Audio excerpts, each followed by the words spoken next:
Hello friends, आप सभी का हमारे यूट्यूब चैनल पे बहुत बहुत स्वागत। पिछले चैनल में मैंने ट्रिक के माध्यम से बताया था कि इकाई अंक को किस प्रकार निकालते हैं। इसमें मैं आपके साथ डिस्कस करूंगा भिन्न के बारे में, फ्रैक्शन के बारे में बात करूंगा। साथ ही साथ आपको इस वीडियो में यही बताऊंगा कि कितने प्रकार से भिन्न से क्वेश्चन उठाए जा सकते हैं। आप चाहे एसएससी का एग्जाम दे रहे हो या बैंक का एग्जाम दे रहे हो या फिर एसआई या कांस्टेबल का एग्जाम दे रहे हो, किसी भी स्टेट पीएससी के एग्जाम दे रहे हो। चलिए फ्रेंड्स, हम बात करते हैं आज भिन्न के बारे में। तो आपको भिन्न के माध्यम से बता दें फ्रेंड्स कि भिन्न मतलब किसी का पार्ट होता है, यानी कि जो आपका भिन्न होता है। जैसे हम कहें कि 1/5, तो एक भाग है कोई और एक भाग का 5वां हिस्सा को अपन बोलेंगे भिन्न, यानी कि 1/5। तो इस प्रकार आप समझ सकते हो कि जो ये टोटल एक ही पार्ट है, ठीक, एक ही पार्ट है, यानी कि टोटल एक है, ठीक है। एक कोई बॉडी है, कोई पार्ट है। अब इसको जब अपन 5 भाग में डिवाइड कर देते हैं तो जो एक पार्ट है इसी को अपन क्या बोलते हैं, 1/5 बोलते हैं। तो सिंपली आप समझ लीजिए कि भिन्न क्या होता है, किसी का एक पार्ट होता है। चलिए तो हम और देख लेते हैं दूसरा भिन्न में। जैसे मान लीजिए 5/17 है, तो जो 5/17 है तो 5 क्या कहलाएगा, अंश कहलाएगा। और आपके जो ऊपर वाला होता है उसको अंश बोलते हैं और जो नीचे वाला होता है उसे हम हर बोलते हैं। इस बात फिर ध्यान देख लीजिएगा, जो ऊपर वाला होता है इसको क्या बोलते हैं, अंश बोलते हैं। नीचे वाले को क्या कहते हैं, अपन हर बोलते हैं। चलिए अब देख लेते हैं भिन्नों के प्रकार के बारे में। जो आपके क्वेश्चन पूछा जाएगा तो भिन्नों के प्रकार से ही पूछा जाएगा। अभी तक मैंने बेसिक बताया था 2 शब्द। अब चलिए देख लेते हैं जो आपके क्वेश्चन पूछा जाएगा। तो पूछ सकता है अनुचित भिन्न किसे कहते हैं, उचित भिन्न किसे कहते हैं, साथ ही साथ यौगिक भिन्न किसे कहते हैं, विदत भिन्न किसे कहते हैं और मिश्रित भिन्न किसे कहते हैं। तो जो फ्रेंड्स उचित भिन्न होता है आपके, उचित भिन्न, तो उसमें जो हर होता है वो अंश की अपेक्षा बड़ा होता है। एक बार फिर अच्छे से सुन लीजिएगा, जो हर होता है वो बड़ा होता है कंपेयर हर के, ठीक। जैसे 3/17, तो जो ये आपको बताया था कि ये इसको हर बोलते हैं। तो जो हर होता है वो बड़ा होता है कंपेयर आपके अंश के। अंश क्या होता है, छोटा हो, इसमें उचित भिन्न में। जैसे कि 9/19, तो 9 क्या है आपके अंश है और 19 क्या है, हर है। तो उचित भिन्न में फ्रेंड्स जो अंश होता है वो छोटा, अंश होता है वो छोटा होता है और हर होता है वो बड़ा होता है। जबकि आपके अनुचित भिन्न में क्या होता है कि 19/7 या 11/3, यानी जो आपके अंश होता है वो बड़ा होता है और जो हर होता है वो छोटा होता है। एक बार फिर अच्छे सुन लीजिए कि जो आपके अनुचित भिन्न में अंश बड़ा होता है, हर छोटा होता है। मिश्रित भिन्न क्या होती है, जैसे मैं लिखूं 19/7 और 19/7 11/3, या फिर आपके 7/9 7/9 3/2। इस प्रकार के भिन्न को हम क्या कहते हैं फ्रेंड्स, इस प्रकार के भिन्न को हम मिश्रित भिन्न कहते हैं। एक एग्जाम्पल और देख लीजिए, जैसे 2/3 प्लस ये लाइन अपन रखते हैं, फिर यही वाला जो नीचे रहता है वो ऊपर चला जाता है। तो 2/3 7/4, इस प्रकार के भिन्न को हम क्या कहते हैं, मिश्रित भिन्न कहते हैं।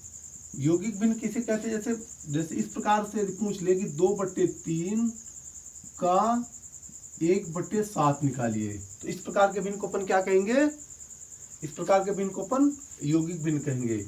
या मान लीजिए 3/4 का 1/9, इस प्रकार के भिन्न को अपन क्या कहेंगे, इस प्रकार के भिन्न को आप यौगिक भिन्न कहेंगे, ठीक। चलिए अब देख लेते हैं वितत भिन्न किसे कहते हैं। तो जो वितत भिन्न होता है फ्रेंड्स, ये बहुत इंपॉर्टेंट है और इसी प्रकार के क्वेश्चन आपके एग्जाम में बनाए जाते हैं। जैसे 1 + 1/2 + 1/3,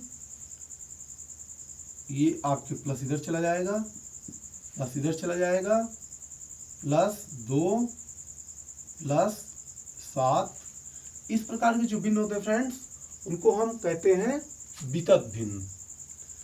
तो मुझे आशा है कि आपको समझ में आ गया होगा। एक बार फिर परिभाषा सुन लीजिए। जो उचित भिन्न होती है उसमें हर छोटा होता है कंपेयर अंश के। जो आपके अनुचित भिन्न होती है अंश बड़ा होता है कंपेयर हर के। जो मिश्रित भिन्न होती है वो आपकी डिवाइड में लगी रहती है, 2 पार्ट्स में रहती है, 3/2 और 4/11। इस प्रकार के यौगिक भिन्न जो होती है, जैसे हम निकालते हैं 3/2 का 1/7, और मैंने वितत भिन्न आपको बताया। तो चलिए, भिन्नों के प्रकार आपको मुझे आशा है कि समझ में आ गया होगा। अब जो आपके साथ डिस्कस करेंगे, बहुत इंपॉर्टेंट बहुत इंपॉर्टेंट क्वेश्चन डिस्कस करेंगे कि कौन सा छोटा है कौन सा बड़ा। ये आपके एग्जाम में पूछा जाता है। जैसे हमने दे दिया √2, √4 या 5 सही 1/3, √1/3, या आपके ये 3। तो ऐसे में आपसे पूछे कोई कि कौन सा छोटा है और कौन सा बड़ा है, कौन सा छोटा है और कौन सा बड़ा है, तो इस प्रकार का क्वेश्चन आपके लिए बहुत टफ होता है और आप सॉल्व नहीं कर पाते हो। चलिए, इस प्रकार क्वेश्चन को हम देखते हैं। या फिर आपके दूसरा एग्जाम्पल ये रख लीजिए कि 4√7 या फिर आपके 7, ये ऐसे क्वेश्चन से दिया जाते हैं। तो आप कैसे पता करेंगे कि इनमें बड़ा कौन सा भिन्न है। ठीक, इनमें एग्जाम्पल दोनों के माध्यम से मैं आपको समझाऊंगा कि ऐसे में आप कैसे निकाल पाएंगे कि कौन सा बड़ा भिन्न। ठीक, तो फ्रेंड्स, इसमें आपको कुछ नहीं करना है। पहले तो आपको, जैसे अपन फर्स्ट ले लेते हैं कि √2, √4 और ये 5, ठीक, क्यूब में 5। तो इसको क्या अपन इस प्रकार लिख सकते हैं, 1/2 लिख सकते हैं, 4 से 1/2 लिख सकते हैं, 5 से 1/3 लिख सकते हैं। आप जितना भी आपके हो तो सभी का आप एलसीएम ले लीजिए। जैसे मैंने 2, 2, 3, इनका आप हर का एलसीएम ले लीजिए। आप एलसीएम ले लेते हो तो 2, तो 1, 1, 3, 1, 1, 3, फिर आपका 3 लिए तो 6 आया। तो आपने देखा कि जो आपका एलसीएम है वो कितना है, 6 है। तो बस आप ऊपर रख दीजिए, 6 सभी में 6 रख दीजिए। उसके बाद आप डिवाइड कर दीजिए, काट दीजिए, 2, 2 कम 2, 2 3, तो 2⁻³ हो गया। उसके पास 4 हो गया, 4 ये हो गया और 5⁻² हो गया, तो ये 8 हो गया। उसके बाद 4 चौको 16, चौको 64 हो गया, 5 25 हो गया। तो आपने देखा कि जो आपका √4 है तो कंपेयर सभी से बड़ा है। तो इस प्रकार से निकालने के लिए आपको क्या करना पड़ेगा, पहले एलसीएम लेना पड़ेगा, एलसीएम के बाद हर का एलसीएम लेना पड़ेगा। अपन दूसरे एग्जांपल से देख लेते हैं कि जैसे √4 है और √7 है और ये √³ में 7 है। ठीक, आपको क्या करना है, इसको हम इस प्रकार से लिख सकते हैं, 4 से 1/2, 7 1/2 प्लस आपके ये 7 1/3। आप 1, 2, 2 और 3 का एलसीएम ले लीजिए, तो 1, 1, 3, 3 यानी कि इसका भी 6 एलसीएम आया।